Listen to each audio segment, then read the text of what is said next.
Warning, incoming game over. Warning, incoming game over. Hello, and welcome to Game Over Winnipeg.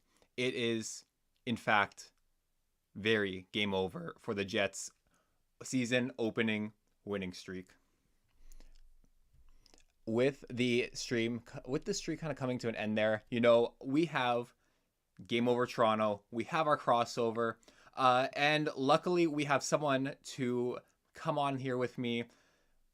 Josh, my friend from college, is also a Leafs fan. He's in the chat. We have multiple people to just come over here, tell me that my team is finally lost, even though we're 8-1, and it is very, it's actually still pretty good to be a Jets fan after this game. With me today from Game Over Toronto, we have Lauren Williamson. How are you doing today, Lauren? I'm pretty good. How are you? It's nice to see you. It's nice to see you It's nice too. to see you. It was a very interesting game in which both teams had completely different games than we are used to so far this season. The Jets, like you said, their winning streak unfortunately coming to an end at the hand of my Toronto Maple Leafs. A Toronto Maple Leafs team that continues to be great at 5-on-5 and continues to very much suffer when it comes to special teams, and your team having the opposite problem, Brendan. So I think it'll be a great stream. I'm very excited to do another head-to-head with you, or with Game Over Winnipeg, I suppose, because we haven't been able to stream together before. So it's nice to see you. Yeah, It's very nice to see you. Nice to you too. We've seen each other's names kind of floating around this Yes. the Discord sphere, and also by the way, join the Discord. And also, yes, please do.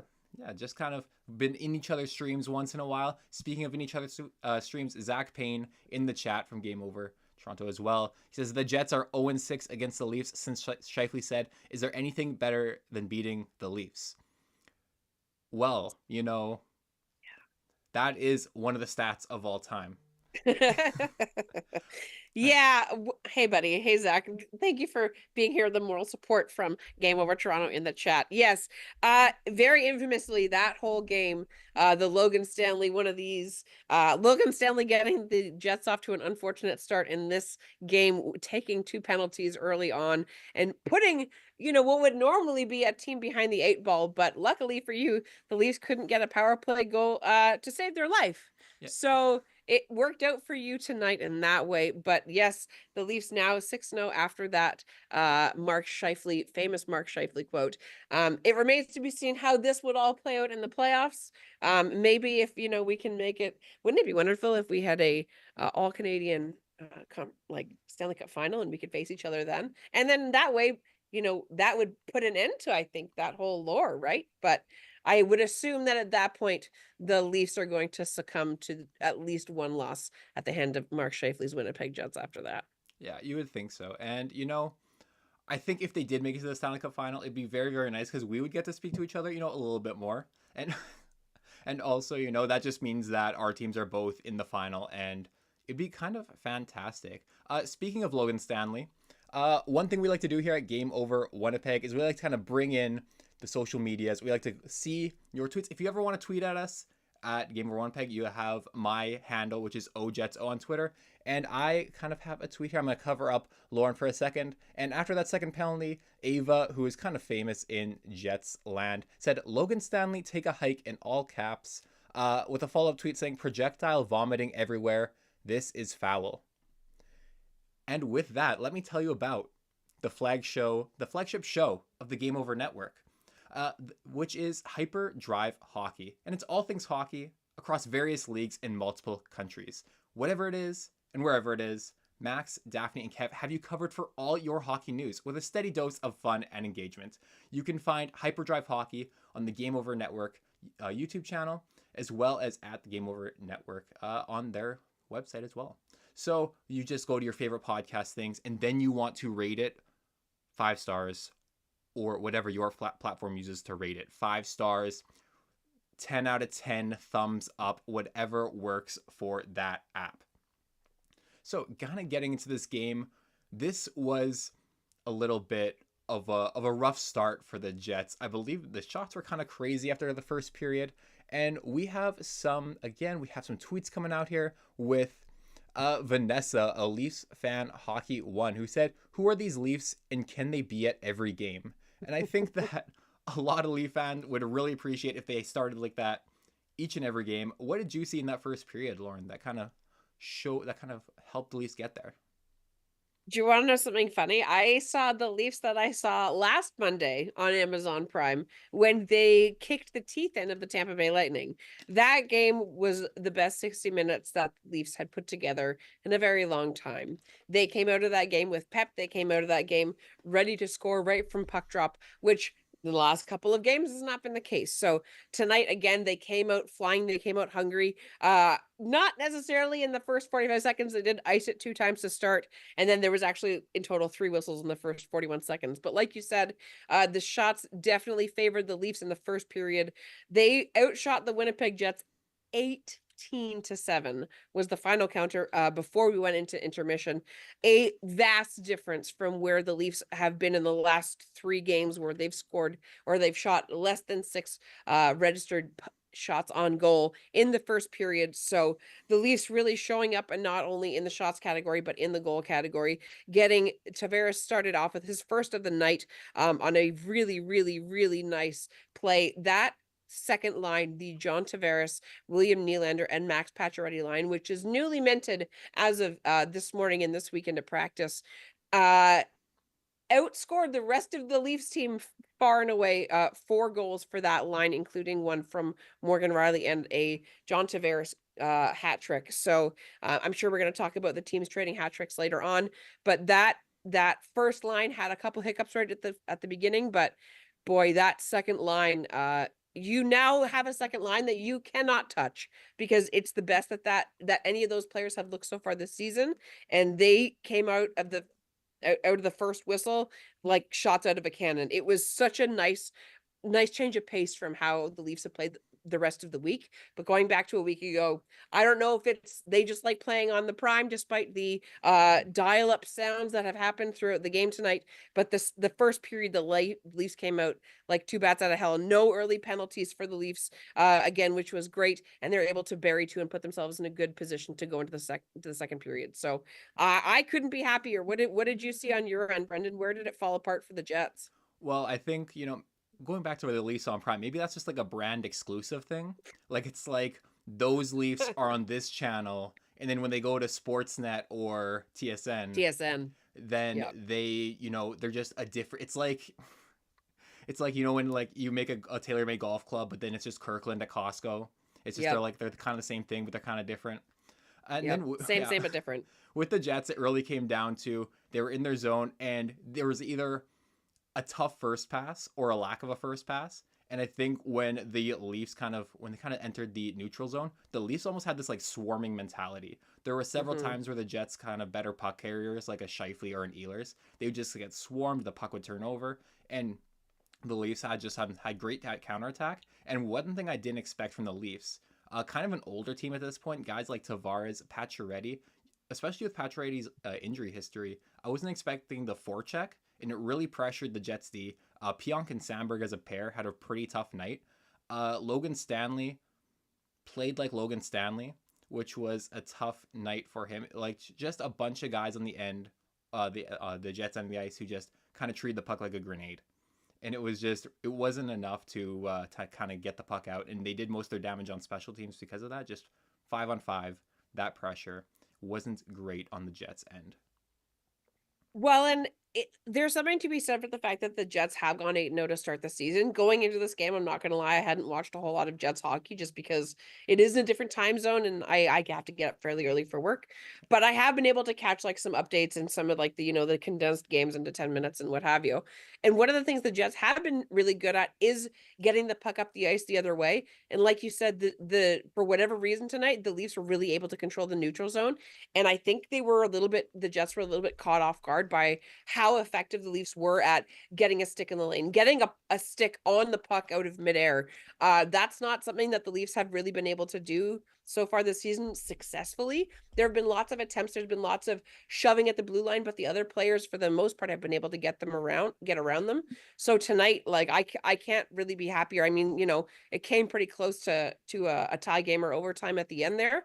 As the game went on, it really felt like the Jets were, starting to put together, 2 shifts, 3 shifts that all getting really good opportunities. But, it's a hard deficit to overcome when you're, down 4-0. But the Jets, for even though they did kind of struggle as the game went on, it really did seem like they were able to create opportunities otherwise. But I gotta credit my guys tonight, man. Like there were some defensive lapses, but they made that neutral zone an absolute slog to get through. So I think the Leafs definitely won the neutral zone battles tonight.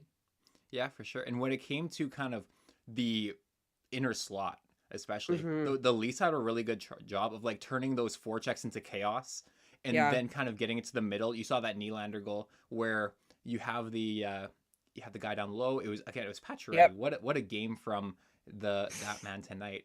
And he just kind of was able to, off the forecheck, get the puck back up and get it right to him. And then the same thing on the Matthew Knies goal, where he was forechecking on the right side in the second period, and he was able to just kind of chip it up to Marner, get that inner slot chance. Then I believe Matthews got a shot on it before Matthew Knies was able. That's too many Matthews on one line. Stop it. And then he was able to pick up the rebound and put it in the back of the net. Well, and it happened on the Morgan Riley goal as well, right? Max Pacioretty goes down low, Willie gets a stick on it, and Riley's able to gets it up the ice and buries it. Like for the fact that the Leafs haven't been super good in the last few games, the few opportunities that they have gotten and buried have been in the slot. So it's nice to see that they're understanding that is what's getting them the opportunities, that is leading to them getting the goals that they've been needing so badly. Because not only have the Leafs been losing, right? Like they've been losing like bad. They've been scoring maybe 2 goals in the last few games. Even the Tampa game wasn't super high scoring.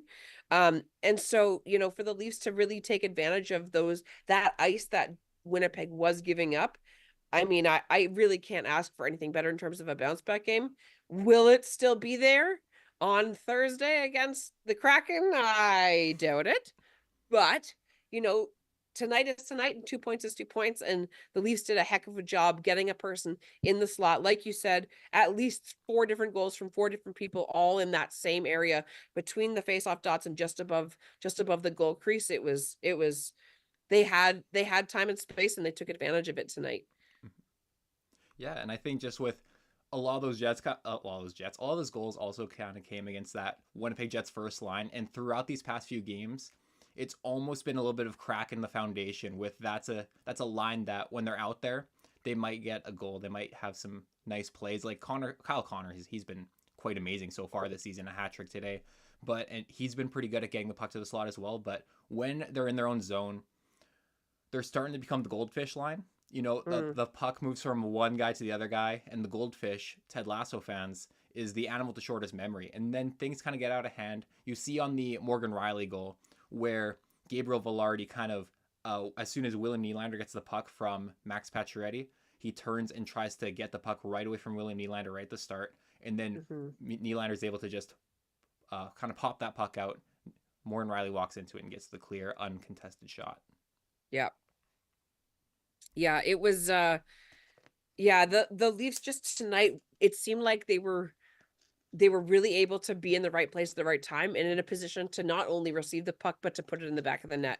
Even that first Tavares goal, right? Like that's just a like a sort of back of the store situation where you just barely scrape it in. It looks like it's going in, but having the extra person there and just being in the right place at the right time is so much of it, and not trying to make something unnecessarily complicated, right? Like that first goal is just the result of a puck goes in deep, you put it wide of the net, and you just happen to have a guy that beat the defenseman in that opportunity, right? And it did look like a couple times on some of the replays on the intermissions that Winnipeg was getting caught puck watching a lot more than I was expecting, considering the fact that they were 8-0 going into tonight. Like, don't get me wrong, this is the Leafiest win because the last several seasons, and even so far this season, the Leafs are able to get up and have these really good games against teams that are very good, that are normally crushing the rest of the league. That's not a new trend. So on Saturday, when they lost to Boston, in the game over from that stream, literally in the 49th minute of the stream, I said, if you want some easy money, bet on Toronto on Monday, because they love getting up for a game against the Jets. They love getting up for a game against a very good, very well playing, firing on all cylinders team, and being able to look phenomenal in those games. But it's, unfortunately, not every team is like that, right? And so tonight, like I I guessed that it was going to win because this is the Leafiest win. The Leafs for the last week, other than tonight and other than last Monday, were just awful. Like, they lost the other three games, Columbus, St. St. Louis, and Boston, handily. And then tonight, it's like they wake up, and like that first tweet said, like, where have these guys been the whole time? And that's the frustrating part, is we know that they're there, and they just decide to poof in and out like the Cheshire Cat from Alice in Wonderland. It's absurd. Yeah. And I got two things to add. Number one is actually from Matt Wilkins, who said, side note, that Hellebuck Pride jersey rocks. Thank you. I did that myself. That's just Pride tape. That's kind of stripped along the number 3 and number 7. It's just, I love it. It's great. It's beautiful. That's just beautiful. Like Matt said. And then the second thing is with that Hellebuck, not Hellebuck, like the goal in, with that John Tavares goal, just along the goal line. Yeah. It never hurts to get a little help. And speaking of a little help, Game Over Network is an independent production focused on community, inclusion, and quality people. If you're interested in supporting the Game Over Network, we have crowdfunding options available. In the description of this episode, you'll find a link to our Patreon page. And we're also working on a page through LaRouche, a crowdfunding platform for companies originating in Quebec. For LaRouche, we're aiming to raise $15,000, and if we hit that goal, we'll gain access to government grants that allow us to employ more people. Speaking of helping, also, something that really helps the channel here, go just right below here, click like, maybe click subscribe. If you're feeling like you're really liking it, click both those things. And then after the stream, not during, after the stream, go over to Game Over Toronto and do the same thing. It always helps. It's always great to get those interactions in. And with that, we are going to head into our second period. In our second period, we like to kind of go over season-long trends, things that things are going kind of upwards, things are going kind of downwards. And with the Toronto Maple Leafs, they came into this game. They had the brand really continued on the Amazon Monday against Tampa Bay, and then they lost 3 in a row, including a 6-2 loss to Columbus, a 5-1 loss to St. Louis, and a 4-3 overtime loss against those really nice people, the Boston Bruins. So Lauren, what does this breaking the trend mean for this Toronto Maple Leafs team? Well, who knows? The last time that we thought we broke our trend was with Tampa last week, and then we lost 3 in a row.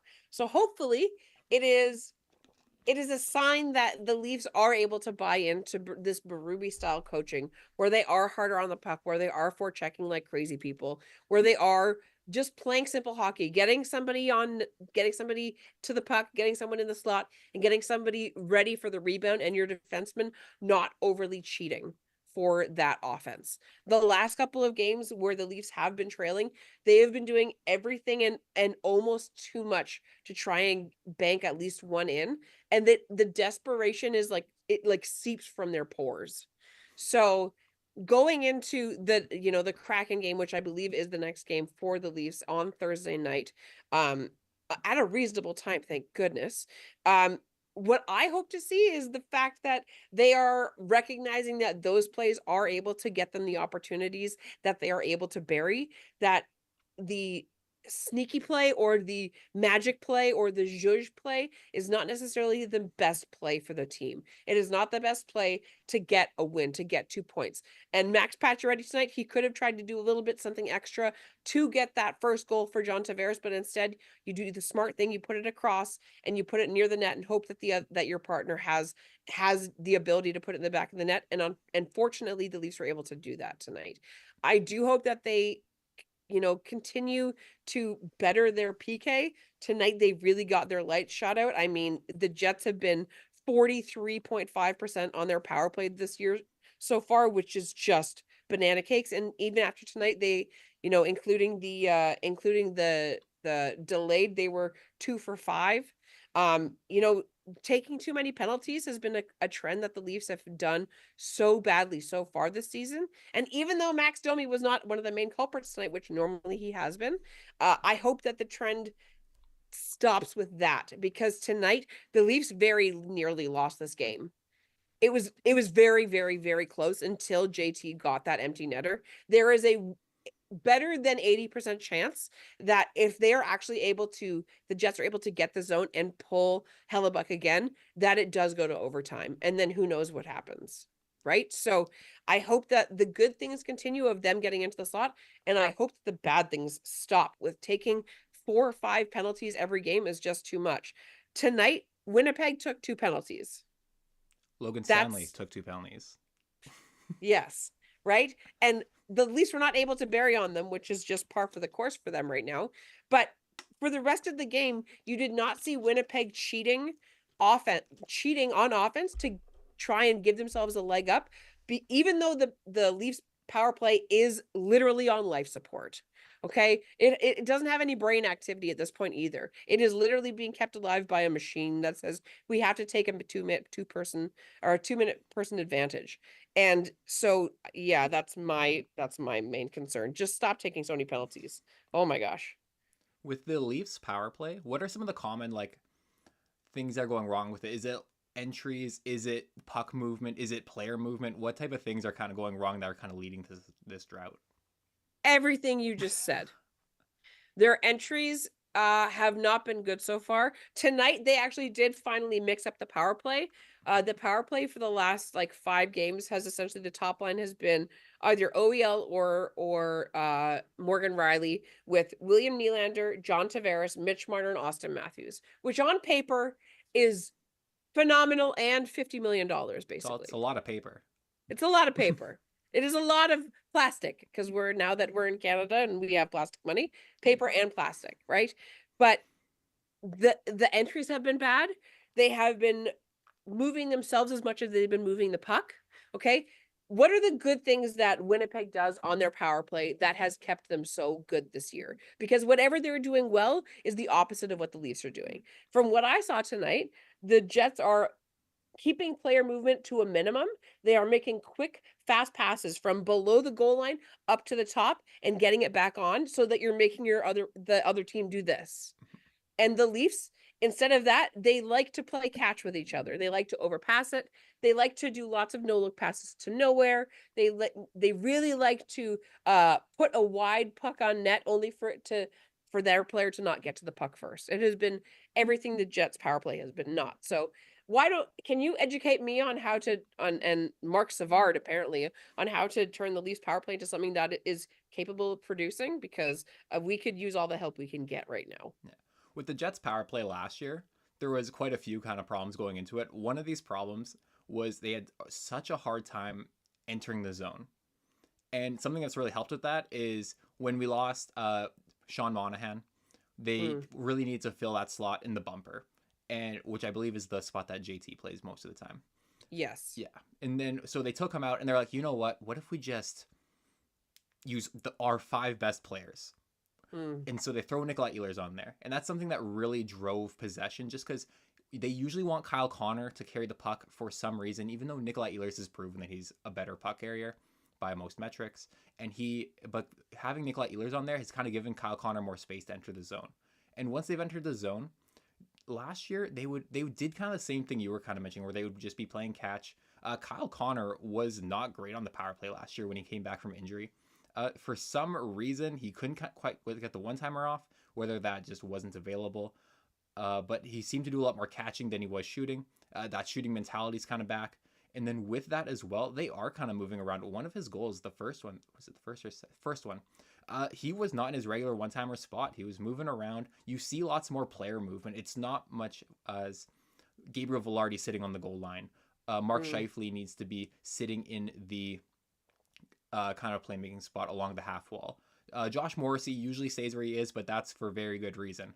Uh, Mm. but like it's just finding new ways, being creative, and kind of unlocking that just extra step using those just creative avenues. Because when the Jets had their lethal power play in 2018, it was stagnant. You were standing in the same spot. If Mark Scheifele scored a goal, if Patrick Laine scored a goal, you knew where they were scoring it from.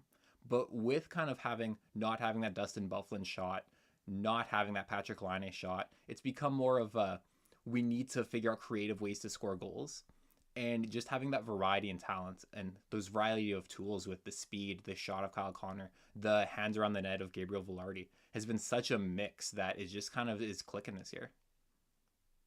Yeah, like I mean, the Jets have had all kinds of different opportunities and all kinds of different player personnel over the last several years, right? Like in fairness, the Jets have seen more turnover in terms of like big pieces going other places with Patrick Laine, with Pierre-Luc Dubois, with Sean Monahan, like you mentioned. The Leafs personnel hasn't really changed in terms of their big people. So a little bit of what the Leafs struggle has been is trying to come up with new ways to make something good. But when you have players that are already sort of running on a creative way, like Mitch Marner, like William Nylander, where they're able to create these dynamic movements all throughout the zone. If you have too many of those people on the power play, then it becomes too much because you do have two people that want to carry the puck. And you do have two people that want to make magic happen instead of wanting to make a good play. Mm-hmm. Right. So I think part of the Leafs problem so far this year is that they have been loading up this top line and hoping that it just gets back to clicking. But the reality is that hasn't really worked since the beginning of last season. Whether it's been, where the players are and the distribution of the stars among the top two power plays, they haven't really had anybody in a couple of years that is able to really stand in front of the net and to have their spine played like a xylophone from Itchy and Scratchy. And this year, Matthew Nyes, who continues to improve, like he played full year last year, but it was his freshman season. This year is his sophomore year. It's the second time he'll have played 82 games. We're 10 games in now. And he is continuing to build and build and build and build. And up until tonight, he was tied, and including tonight, he was tied. That first goal that he gets, the 3-0 goal, he got 5 goals on the year, which is more than Austin Matthews. And so him going into that bumper position and being able to be somebody that is dynamic in front of the net has been a game changer. And while it didn't produce tonight, I think that it's going to if they continue to play that they do. On top of that, I think if they continue the way that they've been playing it, because even though they didn't produce tonight, I think having Max Pacioretty, even though he does have this injury history, also in that spot where they're going to be able to be good and be functional in and around the net and being able to pick up the garbage around the net, that's going to be great. Don't get me wrong. John Tavares, he gets that first goal tonight, and that's right in that spot. And in years previously, he has been able to do that. But this year, he's taken a noticeable step backwards in terms of his offense, in terms of his ability to stand in that spot and be productive. So I think that it's a bunch of things all happening at once. I don't doubt that at some point the Leafs power play is going to turn the corner and be better than, less than 10%, which is now what it is. Don't get me wrong, I don't think 43.5% is sustainable either. But, at some point we have to believe that those medians are going to come down and get closer to each other in terms of range. And I just think that the Leafs haven't really been executing as well as they would like. And I don't think that the combinations that they've had for the power play hasn't been working. And tonight we saw those new power play combinations. We saw that second line really be able to produce. And I have to because I'm going to go crazy if I don't. I have to believe that changing the personnel and mixing it up is going to be the page turner for the Leafs, because at this point it's like, can we just decline a power play? Because it's not helping us. It's like, so awful to watch. What do you see when you watch the Leafs power play? As somebody whose power play is phenomenal, what do you see the Leafs doing, and what do you see them doing wrong? It just seems like it's hard, right? Because you have all these gifts and you have all these players. And the first thing I know, sure. And like, okay. No, sorry. That wasn't you. I was just trying to collect my thoughts. It's okay. So just with like a guy like Austin Matthews, the first thing I noticed as I was shocked that he wasn't on his one-timer side. And with Mm. like when you're kind of talking out your issue, like the issues with the power play. The one thing that kept on coming back up to me is the Winnipeg Jets don't have as talented players as the Toronto Maple Leafs. I think that's fair to say. I don't think that our best forward, some people might say Mark Scheifele, some people might say Kyle Connor, Nick Ehlers. They aren't as good as a Matthews, a Marner, or Nylander. And I do believe that. And Okay. when you look at a team like Colorado, and I think it's what you described, Colorado cleaned the Jets' clock in the playoffs, and a part of that was their power play, and it's because they had guys like Makar, Rantanen, and McKinnon. But I believe there's only one puck out there. I know that's a tough thing to believe. And when you're making when you're making a 5-on-5 line, I like to think you need a Batman, a Robin, and you need an Alfred. You know, Batman, Austin Matthews is the Batman, Mitch Marner is the Alfred, and then Alfred goes and gets you what you need. He gets you those hits. The Matthew Nyes guy. He goes and gets you the puck. He does the garbage work. He cleans the Batmobile when they get back. And on the power play, it's kind of the same thing. Not everyone gets to do the flashy one timer. Not everyone gets to do the flashy things. And so you want those Paciorettys and you want those Nyes to do the dirty work. Like one thing that makes the Winnipeg Jets so valuable is they have the Gabriel Velarde type with the tools. And I think with the Winnipeg Jets pro scouts this past year is they've really identified what they want in terms of the power play. And when they go out and get a player, it's like with the Pierre-Luc Dubois trade, we want a guy in front of the net who has that specific skill. So they went, it's kind of like Moneyball, we just want certain people. So we're not trying to replace Pierre-Luc Dubois, but we're trying to get 3 guys who get on base. But instead it's like, we need that guy who can play that role. At the trade deadline or in January when they trade for Sean Monahan, they're like, okay, we need left-handed face-off wins, and we need guy in the slot who can take the bumper shot. And they did, and he scored like so many goals right off the hop just because he had that one specific skill.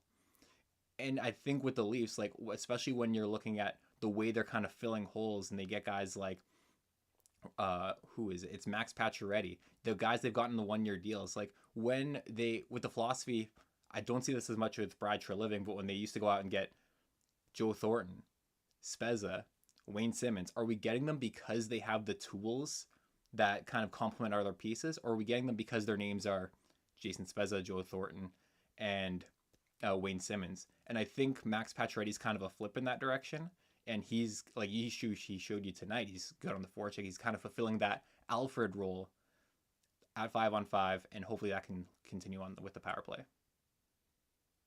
I really like your Batman reference. Thank you. That was fabulous. Been working on it. Yeah. I mean, the other thing so I have a question, because again, I don't watch a lot of Jets hockey. I'm sorry, Jets fans. You can hate me for that. Why don't you like the stream instead and prove me wrong? Who do you have on the Jets that is in terms of your blue liners? Like, is your blue liner on the power play like a one-timer threat? Is he a goal-scoring threat from the blue line? Your defenseman. Josh Morrissey has a beautiful shot. It's not a hard shot, but Josh Morrissey's greatest skill is he loves to kind of fake you out with the movement and then hit a guy at the backdoor pass and deflect it in.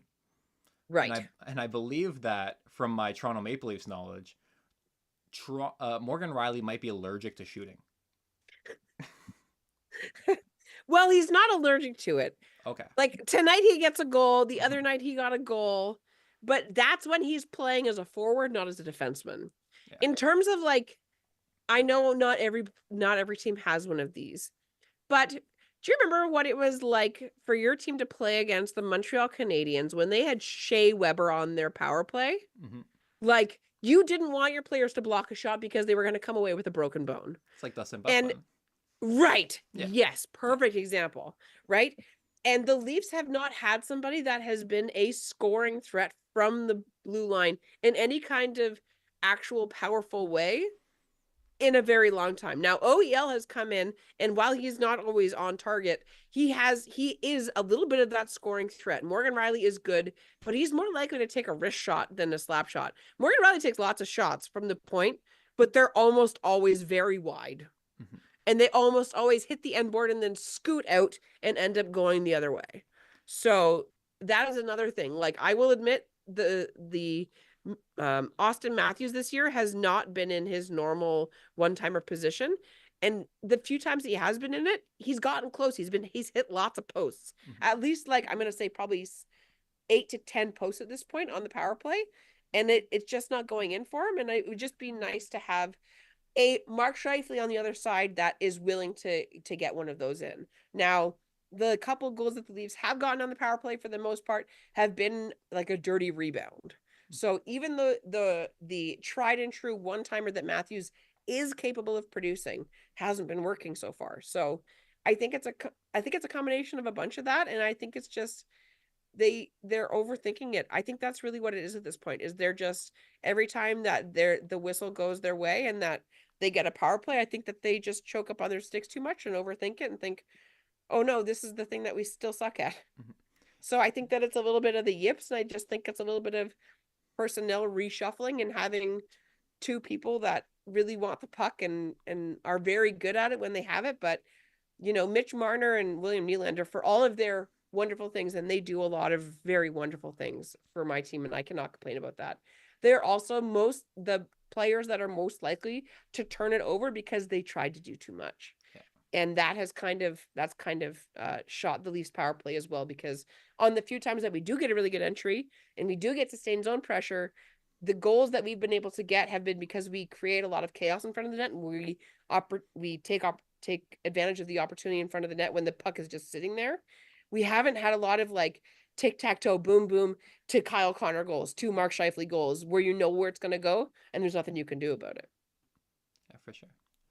And you know what? Sometimes you can be doing too much, but you can never be doing too much when it comes to supporting the Game Over network. Now, we have certain things such as you can like this video. Again, if you haven't, it's just down there. It doesn't even take 30 seconds. What are you doing? You also have the subscribe button. I don't know the amount of people that were subscribed who watched my last video, but it was like 90% of you were not subscribed. That's rude. Also, and then also going over to the Game Over Toronto or channel, making sure you're subscribed there. If you want to go, thank you for liking. We are getting those now. And yeah, keep doing it again and again. Make sure you are making the Toronto, if you are a Toronto Maple Leafs fan, the Game On Toronto page your home for your daily Toronto news each and every weekday. Pretty consistent timing. What else are you doing at work?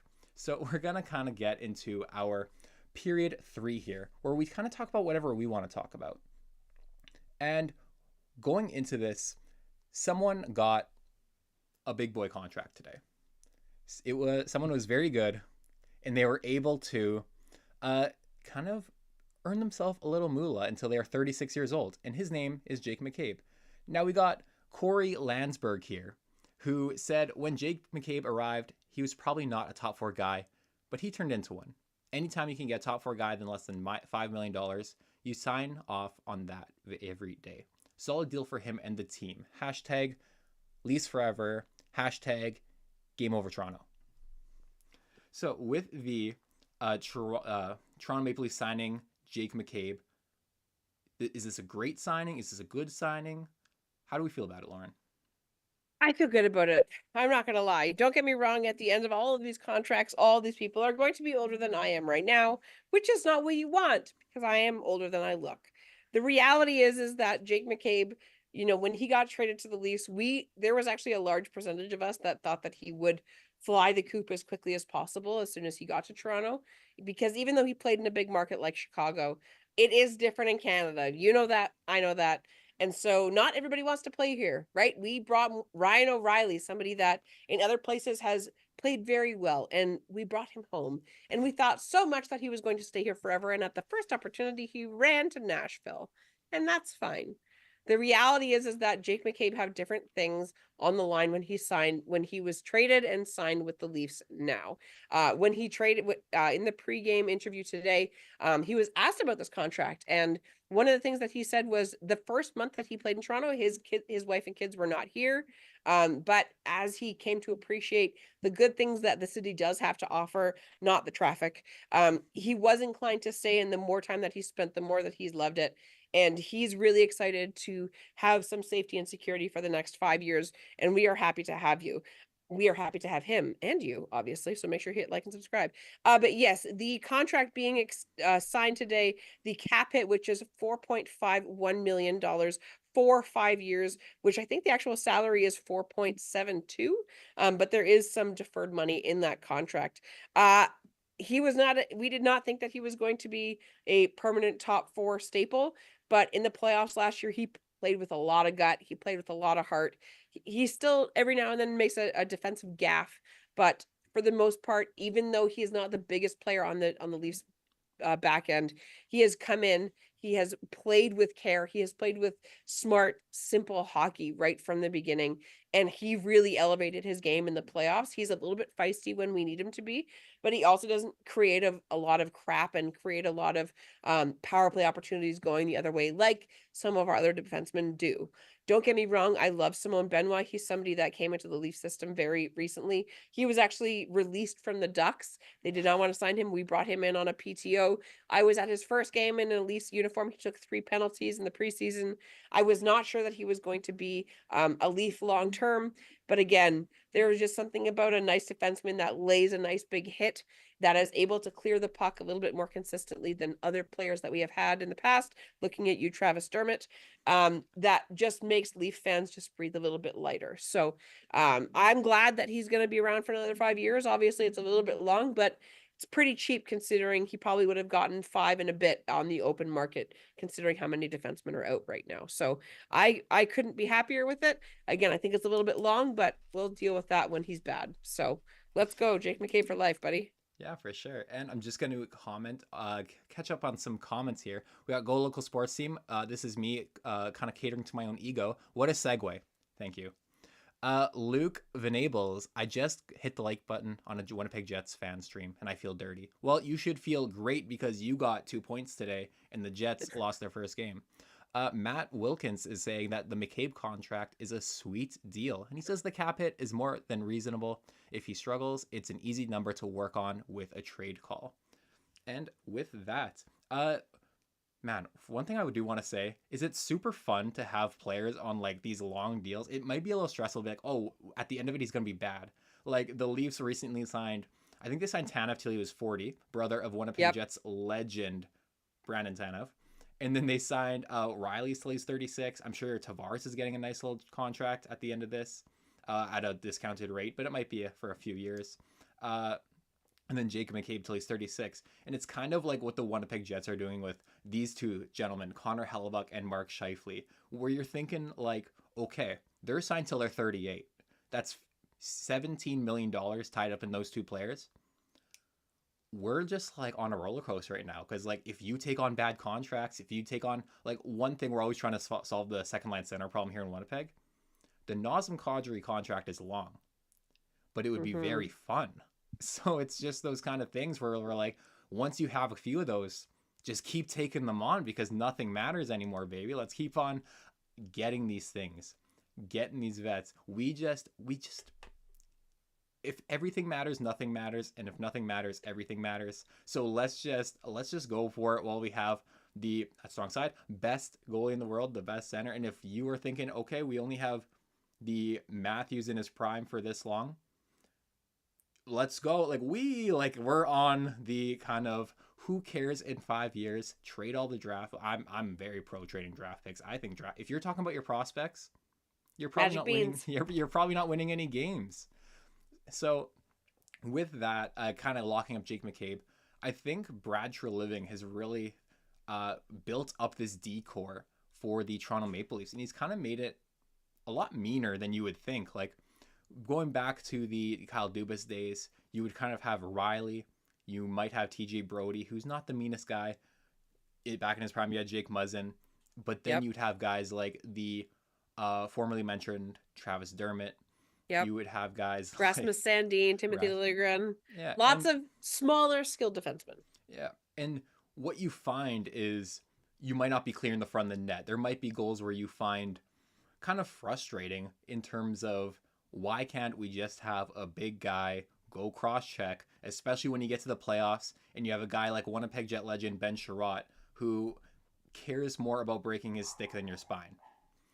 And what has that kind of looked for you? Because I noticed a guy like Oliver Ekman-Larsson, he comes into the Leaf system like, okay, is he just another guy who is going to come in? Is he just going to be a puck mover? Is he kind of like a power play thing?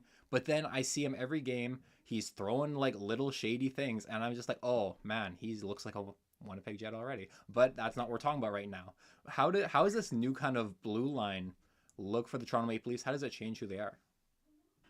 Oh, it's changed everything. I mean, Chris Tanev, for all of his, even though every now and then he does get cut puck watching, that guy is a concrete wall and will block anything that comes at him that's covered in rubber, let me tell you. Not only has the defense core really been tightened up and locked up long term, like you said, they have come in and they make their physical presence known. No longer are gone are the days where the Leafs defensemen will just try and get out of a hit or not complete a hit or not even try and give you a hit. Right? If you looked at the Leafs defense 4 years ago, the only player, 5 years ago now, the only player that was an actual threat to hit you on the back end was Jake Muzzin. And then he got hurt and we could not. There was no one even close in the Leaf system. And there's no one in the Leaf system now, talking about the Magic Beans. There is no one in the Leaf system now that we have homegrown that has that physical element that Chris Tanev has brought. That former Panther Oliver Ekman-Larsson has brought. Even Jake McCabe, somebody that was on the Blackhawks that had never played in a playoff game. When he got into the playoffs, he was laying hits like they were $1 a dozen. And it was so nice to see. Again, the Leafs have Berube and, even Keefe when he was on his last year here, they wanted to be a more physical team. The problem is they didn't have the buy-in and they didn't have the staff to back them up. Last year when they brought in Tyler Bertuzzi and they brought in Max Domi, there was a couple guys that were scruffing stuff up, but now not only do you have basically somebody on every line that's going to have something to say about it in the forwards, basically on every single pairing, there's someone that's willing to come over and mess your face up as well. That top line has Matthew Nyes, and he is a 6'3" hunk of tank that will happily slap you in the face if he decides you need it. Max Pacioretty, while not the scruffiest person, again, has been laying really good hits in every single shift.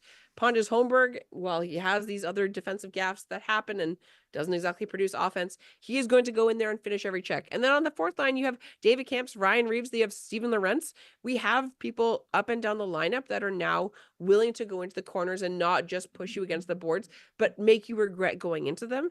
And having 6 guys or 4 of 6 guys on the back end that are willing to join that fight gives so much confidence to not only the forwards but the goalies as well, right? In the couple years past, you could go into the blue paint and you could really try and hurt the goalie unintentionally or intentionally, and there was no one that was going to say anything about it.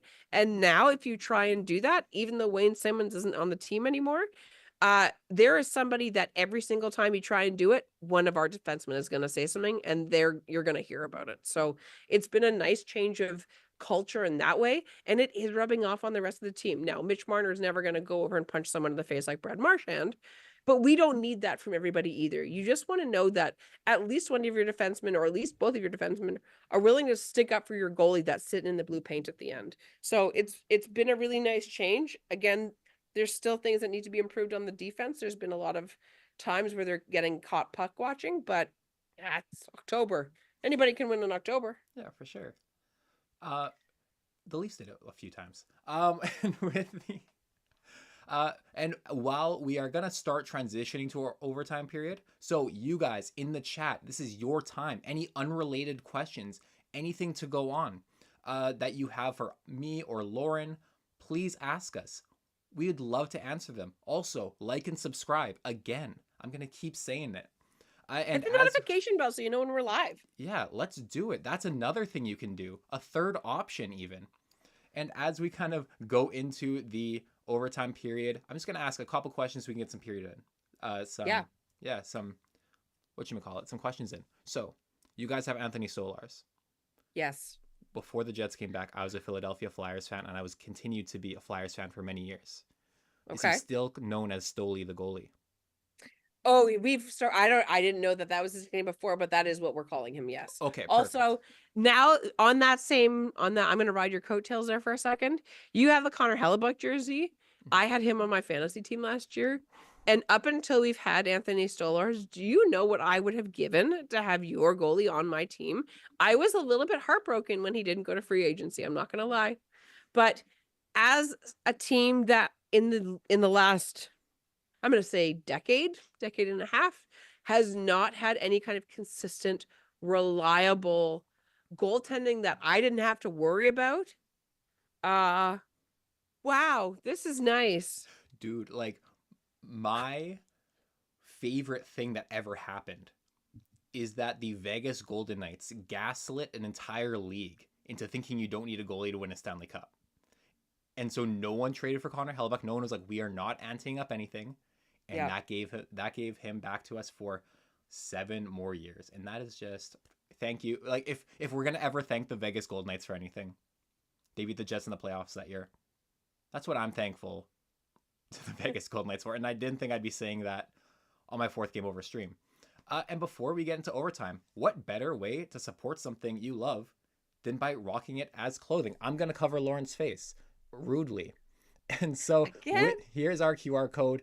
Here is the beautiful hoodie we have for Game Over Winnipeg. And it's Game Over's apparel line, which has dropped. We have 3 unique designs. Whether you feel the nostalgic pull of our retro skater design, want to make a statement with our established design, want to wear your love for goalies proudly like Connor Hellebuck. I love this man. He loves fishing. I love him more than he loves fishing. With our live and die by the goalie design. Or if you just need another coffee mug, I love the coffee mugs. You have no idea how many coffee mugs I'm ordering. Get out of here, hoodie. I love the coffee mug. We have you covered. Designed by Brady Chalice from Game Over Winnipeg. This one. Use the QR code on the screen now and take a look through our apparel store and help us rebuild local sports media in Canada while repping your community. Or just like and subscribe. That's another option to support us. I'm begging you. I'm keeping the QR code on the screen now until probably the end. That sounds good. And we're going to overtime. So we have some questions here and we are going to get into them. Matt Wilkins, my guy, commenting away. Getting rid of Hall started a positive trend. Not a question, but I hear he's a grenade puck thrower. Oh my God. Every time he touched it and it went the other way, it was like, oh, it's coming back. Don't worry. Mm-hmm. I don't know. He must have been responsible for more Leafs turnovers in their own zone than any other defenseman in the last couple of years. And when he left and went to Detroit, I was like, please go and have him. And then last year he scored more points than he ever did with the Leafs. And I was like, I stand by what I said. No. Matt Wilkins and Luke Venables are frequent flyers over on Game Over Toronto. What's up, guys? Excellent. Thank you for joining me over here on the dark side. I mean, Game Over Winnipeg. Make sure you do hit like and subscribe. We don't get to face off on every game, but all the people that we have on all of the Game Over shows this year, whether they're veterans like me or new guys like Brendan, everybody is very capable, as you saw tonight. So make sure you hit like and subscribe.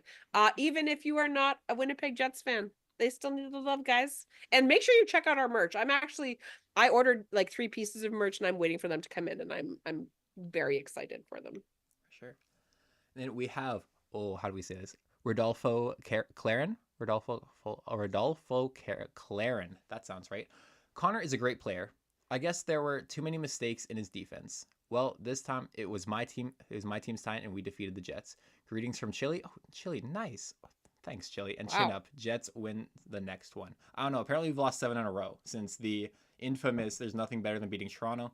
Connor this year has been having almost like in his own zone. I believe there's different types of defense, right? There's defense in your own zone. There's forechecking, which counts for defense. There's back check. There's so many different types of defense. Connor's defensive things is when he's like goldfishing in his own zone. The puck gets passed, and then he kind of loses his spot a little bit. There's other parts of his defensive game which have really improved. His forechecking's been good this year. His back pressure is really nice, and that's been really nice to see, especially like his end of last season. He wasn't great coming off of his injury, and I'm glad that he's kind of turning it around.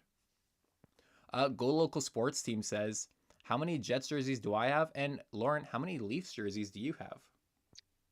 Oh gosh. Okay, so I have This is my favorite. This was the Stadium Series jersey from 2017. You don't want to know how much I spent on this jersey. I have my reverse retro from 2 seasons ago. I have a home jersey for the Leafs. I have an away jersey for the Leafs, and I have the Bieber blackout jerseys. And I also have one signed jersey. I have on our very first wedding anniversary, my wife bought me a signed John Tavares jersey. It's a triple XL, so I can't wear it because it looks like it's my father's. But yeah, so I think that's a total of like 6. But I'm looking for a reason to get a St. Pat's jersey. Excellent. And I'm sure I'll find one. I like the green. I don't like that it's all white. I don't trust myself with white. But what do I got? I got my Hellbuck one back here. Yeah, that's that. See, that's a very spillable on jersey for. Oh, I would never leave the house. For our audio listeners, it's the one I believe they played Washington when they wore that one. The one where they wore the white pants and the white gloves. Yes. And they have it's actually a really sweet jersey. Instead of like the Honor Pride Courage, it says ready, I ready. And then in the armbands, no, that's it. There was something else about it, but I don't remember what. Yeah, sorry, go ahead. No worries. I got the Hellbuck Aviator jersey. That's the baby blue one with the script logo that it has Hellbuck on the back. That's my favorite one. I got the signed Scheifele one back here. Then I have a nice old Evander Kane jersey. Which I believe right now it's an Andrew Kopp jersey with the number on the back. Because I put tape over it and just write in Sharpie. And that is also why I have my 4th jersey. I have the Heritage Classic jersey from 2016, the white one. And I bought it when the day Drew Stafford was traded, because I went down to the Jets store and I bought it for 50% off. It was a great time for me because, you know what? Someone was going to be number 12, and then it was Kevin Hayes. What are you going to do? I loved him, though. He was great here, except Paul Maurice just didn't want to play him. That's a different story. Yeah. Well, you know. Is that it? I have a Line A one. I wore the Line A one last stream. That's my boy. I love him. Next off, we got Luke Venables. The Jets are 0-6 since creating the "Is there anything better than beating the Leafs" meme. Do you think they've gotten in their own heads about all that? I think there was a time where the Jets could have been a little more in their head. They seem to lose their way a little bit every December. My dog's trying to get in the room. And I just think that they might have. I mean, I think it's a thing, but also the Leafs are just a really good regular season team, and emphasis on the regular season. And with that, it's just you're gonna have those things. What was it? The Ducks beat the Flames for like 12 straight years in the Honda Center. Things happened. And then Luke Venables also said, "I'm convinced when Tanev becomes a grandpa, he's going to be telling his grandkids about the time he went to the doctor for a sore hip and they fished out a puck that had been there since the 20s." Possible. Okay. It's very possible. Very possible. Since I think we mean his 20s. Maybe. Yeah. Yeah. Okay. Got it. We got there. Rudolfo Clarence said, "Subscribe, dear." Thank you so much. By the way, everyone else subscribe. Matt Wilkinson, liking the longer form stream. Yeah, usually mine finish off at about 45 at the most. But this has been my fault. Yeah, this has been a lot of fun. I'm having a great time. I don't have to do homework when I'm on the stream. Hey. Do we need more interconference games to get the Canadian teams playing each other more? Matt Wilkins said. What are your thoughts on interconference games, Lauren? On the one hand, the COVID season where we only played Canadian teams, it got a little bit repetitive. I don't love how the Leafs play when they always go to the West Coast. So, in theory, yes. Realistically, I do think that the travel would have more effect on them. I mean, who doesn't love Canadian teams playing against Canadian teams, right? Like, even tonight, like the Jets, like Canada Life Center is no easy barn to walk into. Fortunately, the Leafs team as a team travel very well. And when the game ended, there was a rather large swath of Leaf fans that were standing up and cheering, which is always nice to see. So on the one hand, it's always nice to see Leafs fans invade other barns. And on the other hand, we don't do well on West Coast games. And I don't really want to do a lot of West Coast streams because they're always very late. So I think that the ratios that they have right now are just enough. But that's just because I'm an old curmudgeon and I like my bed. My parents, they are season ticket holders, and their Mm, group, like the Leafs are like the most valuable ticket, right? That's just the reality. But they yeah. like it's hot potato because no one wants to go to the game because of how many Leafs fans there are. Which that's just kind of that's showbiz, baby. With the interconference game stuff, my hot take is I think there should be less like East versus West, simply because like we're almost losing the rivalry. Like how many? I think Edmonton and Calgary play each other 3 times. And Yeah. while I love the like Canadian versus Canadian team stuff, we're kind of losing that essence. Like I don't like what's the best rivalry in the league right now? Is it Boston and Florida?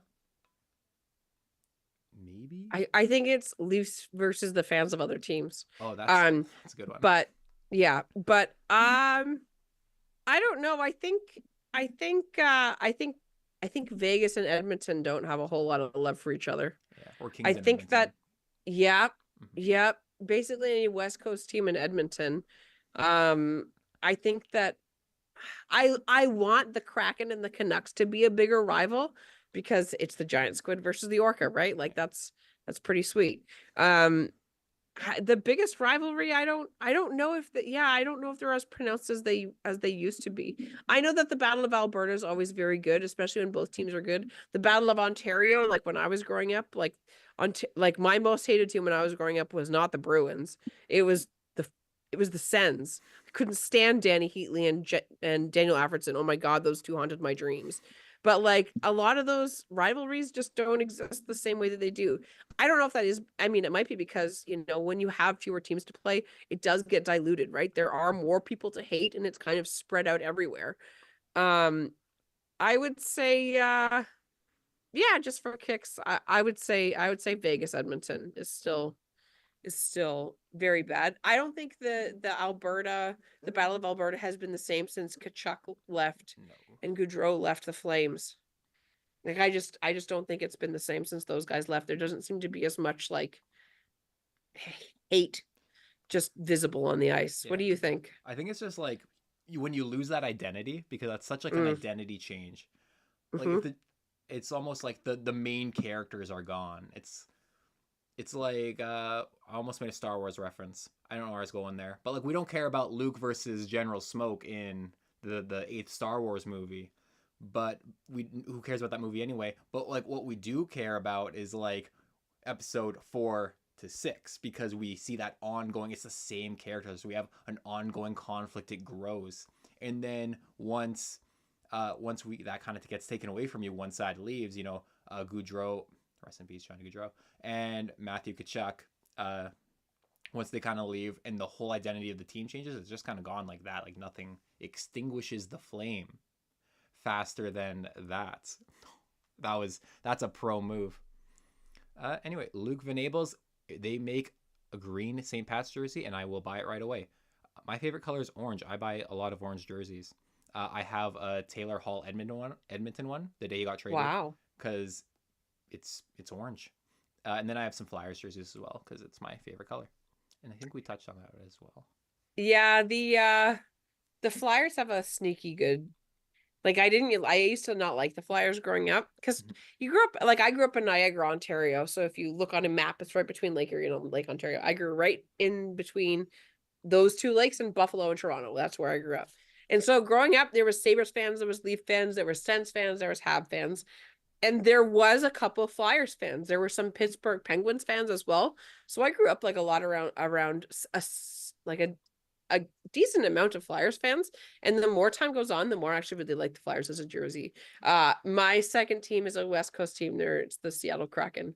I have a reason for it though. The Kraken became a team the year that my wife and I moved in together. Oh, yeah. And she was living in the Pacific Northwest when we met. So, it sort of came together that way. So, Excellent. yeah. All right. And who else we got? Uh, ready? Ready? Ready, ready. Ready. That's it. Yeah. Are you ex-Navy? I am not, Matt. No, I am not ex-Navy. I would love to be in the military. Both of my grandfathers served in the military, and I had planned on going into the military to be a paramedic. And then I got adult onset asthma, and they don't take people that have asthma in the military. True story. But yes, the Ready I Ready, that was a tribute to the Royal Canadian Navy. That is on the Stadium Series, the the back of the neck of the Stadium Series Leafs jersey. And then it actually says on that's what it is. On the left-hand arm, it actually says, I don't know if you can see it on camera, but you could look it up. It actually says Honor, Pride, Courage, the Leafs regular motto on the back of their jersey. It actually says it on the left arm in this like kind of rubbery back fade that you can't see unless it's shining in the light. So yeah, this is my favorite jersey, the Stadium Series jersey, because I loved that whole white look, like the whiteout look that they had a lot, because I actually, even though the Jets, I think that's I gimmick love beating infringement. them. Yeah, no, I actually really envy the Winnipeg Jets whiteout as a tradition. I think that it's maybe the best tradition in sports, and you can tell all the college football fans that I said that. It is way better than Enter Sandman, just saying. The Winnipeg whiteout in the playoffs is maybe the most visibly fear-inducing thing that you can see as a fan of the other team, because even in other cities, even in Alberta, where there it is a sea of orange, it doesn't have the same effect that just the pure white of the Winnipeg whiteout of what it does. Like, that's the coolest tradition for the playoffs in any sport, and I don't think it's particularly close. I think So I think my favorite Winnipeg whiteout story is one time in the playoffs, the one time Andre Pavlik made the playoffs in 2015, there was a puck that went up and it kind of just bounced and he kind of lost it. And then people were thinking like, okay, did he lose it in the white? Was there something with the white? Does half the stadium need to wear like another color? And then they switched sides, and it was like there's a theory. There was a conspiracy going on about Andre Pavlik's goaltending, and I think the solution was just maybe don't have him in the net. But that's another story for another day. I think we'll do one more, and then we'll kind of get going. It is like creeping up on midnight over there in the Eastern time zone. just about, yeah. Just about. Does someone not? Do we have someone who hasn't had one? Yeah, I think you've asked this a couple of times. Luke Venables. Is it officially Stollers' net now? Yes, it has been since the last first game to the end of the season. He has been he has been the Christmas morning gift that you didn't think that you were going to get, that we were all hoping that Joseph Ball was going to be. Joseph Ball may still be that. There is still a chance that it is a belated Christmas gift or birthday gift. If you don't celebrate Christmas, that's fine. He has been so much better than I think we were all hoping he would be. We, don't get me wrong, when he signed, we all thought, oh, maybe he'll be the next Connor Hellebuck.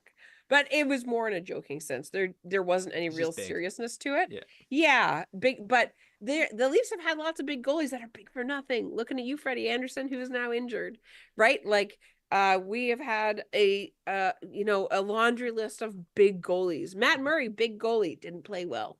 I feel like the difference is now he's not even playing in the AHL right now. Yeah, like there's guys who are big, but they still try to do all the athletic stuff. But the key to being a big goalie, and I feel like Stolarz was a bit of this tonight, and Connor Hellebuck does this too, is he just let the puck hit you. It's okay. Yeah. Like, and hopefully you have defense who can move it. And if they don't, then I think everyone will understand that you stopped the first one, and you'll and second. Like, the Jets score 4 tonight. At least 2 of those were a really bad screen. One of them was the Kyle Connor goal that was just a one-timer from the other side, and he just couldn't get there fast enough. And then there's the Kyle Connor over the like hit him in the face and went in. Yes, hit him off the face and went in. And the Leafs have tried to do the off the mask goal. It's happened a couple times. Doesn't happen that frequently. So even though he let 4 in tonight, he still played a hell of a game tonight.